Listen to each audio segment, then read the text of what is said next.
the last page of the test, okay, we're asked to find the ARC, the average rate of change on A to B. Of course, we want to remember the formulation for the average rate of change is F of B minus F of A over B minus A, which of course is nothing more than the slope of the secant line. And of course, by secant line, we mean the line going through 2 points on the function. Okay, so let's go through and see what we do with this. Okay, so f of b is nothing more than -3 the root of b minus f of a, which is minus a -3 times the root of a all over b minus a. Okay. And of course we can pull out a -3. We can pull out a -3, in which case we now have the root of b minus the root of a over b minus a. Now these should always be simplified. Now the fact of the matter is this is kind of a non-traditional factoring method, but b minus a, you should agree, is no different than the square root of b minus the square root of a times the square root of b plus the square root of a. And that would accommodate a little canceling with the root of b minus the root of a in the numerator. And in doing so, we would be able to rewrite this as -3 over the square root of b plus the root of a. And that's my difference quotient. Now, lo and behold, okay, since I did it up here in the general sense, okay, I understand my intervals a to b. So basically, in this case, all I have to do is plug in the b value of 4 and the a value of 1, which of course is -3 over the square root of 4 plus the square root of 1. Which of course is -3 over, hopefully we remember that this is denominator's 3, which is -1. So the average rate of change on that interval, okay, is -1. Okay? Now, all right, bearing that in mind, in the next problem, I'll actually do the general difference quotient first, okay? The general difference quotient here.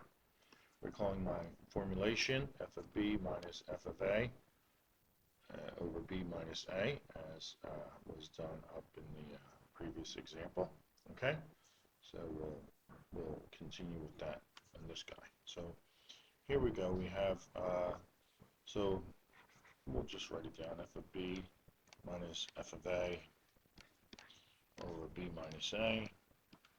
So that would be all values of x in the function are first replaced with b, which is -3b squared, plus 2b minus 5 minus f of a. So I'm going to wrap that in parentheses thereafter, okay, which is going to be minus -3a squared plus 2a minus 5, okay. Now let's just simplify that numerator first before we go to introducing the denominator b minus a. So we're going to say -3b squared plus 2b. Now minus 5 and minus a -5, that's going to cancel out. Now we've got minus a -3a squared, which is plus 3a squared, okay, and minus 2a. Okay, so this is all over this denominator b minus a. We want to arrange so that we can have some cancellation between numerator and denominator. Okay, so that's going to entail a little bit of rearranging in the numerator. I'm going to group my square terms as such, and then my non-square terms minus 2a. All right, all over b minus a.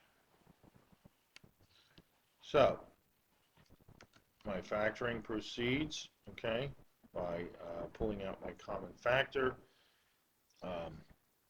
in the numerator, which would be -3. I'm going to split this in half and factor it, so -3 comes out, and that's common to b squared minus a squared, okay, plus 2 times b minus a, all right, all over b minus a. Now, I do not cancel until I factor. I'm not factored because I'm not pulled out a common factor, and I have not fully factored the numerator. So this is going to be -3. This is difference is squared, b minus a, b plus a, plus 2 times the quantity b minus a, all over that b minus a expression again. Okay, now I have a common binomial factor in the form of b minus a. So I'm going to pull that out. So b minus a is the common binomial factor. If you need to do a substitution in order to visualize that, then go ahead and do it. That's common to -3 b plus a plus 2. Okay, and you want to just check by distributing this b minus a to both of these terms, you get back to that. All over b minus a. I now can accommodate the b minus a canceling out, and now I'm left with -3 b plus a plus 2, which I can now, which is my ARC. I can now use that general form up in -3b plus a plus 2 up in here. So my general form up in here is, okay, again, -3 b plus a closed quantity plus 2, I believe that is. I'll just double check that, and then all I have to do is realize that my interval is the A to B interval. Yes, and that seems to be the case. So the A to B interval, this being A, this being B, just replace those -3, 3 plus 2 plus 2, that's 5, -15. -15 and 2 is -13, so that's my average rate of change. Otherwise, you would have done,